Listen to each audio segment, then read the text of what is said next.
تعرض المنتخب الأولمبي المغربي لهزيمة قاتلة أمام نظيره الأوكراني ب2-0 في المباراة التي جمعتهما على أرضية ملعب جيفروي جيتشارد بمدينة سنت إتيان ضمن الجولة الثانية من المجموعة الثانية في منافسات كرة القدم بالألعاب الأولمبية باريس 2024.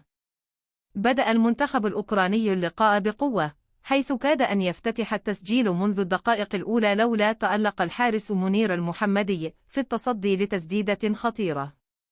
واصل المنتخب الأوكراني هجومه وسط ارتباك واضح في دفاع المنتخب المغربي، وتمكن دميترو كريسكيف من تسجيل الهدف الأول في الدقيقة 22 بعد خطأ دفاعي قاتل. وكاد الأوكرانيون أن يضيفوا الهدف الثاني من رأسية قوية للاعب ماكسيم فلان، لكن المحمدي تألق مجددا. استمرت السيطرة الأوكرانية، وانتهى الشوط الأول بتقدمهم بهدف دون رد.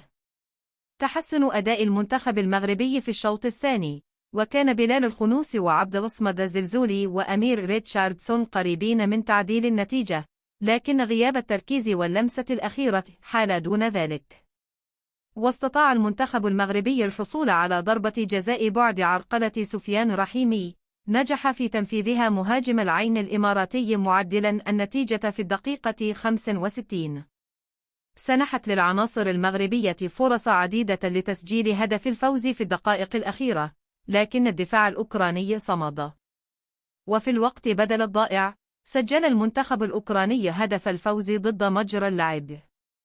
بهذه النتيجة، تساوى المنتخبات المغربية والعراقية والأوكرانية والأرجنتينية ب3 نقاط، لتتأجل حسم هوية المتأهلين للجولة الثالثة والأخيرة.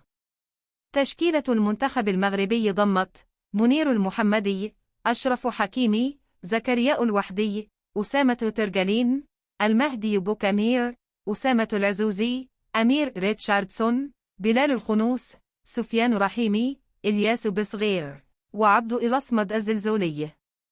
وأجرى المدرب طارق السكتيوي تغييرا وحيدا بإدخال الزلزولي بدلا من إلياس أخوماش المصاب.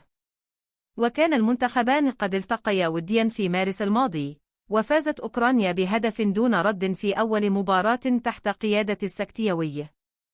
قاد المباراة الحكم الهندوراسي هيكتور سعيد مارتينيز سورتو بمساعدة مواطنيه والتر إنريكي وكريستيان راميريز، فيما تولت الدنماركية كلارلوند نيلسون مهمة الحكم الرابع.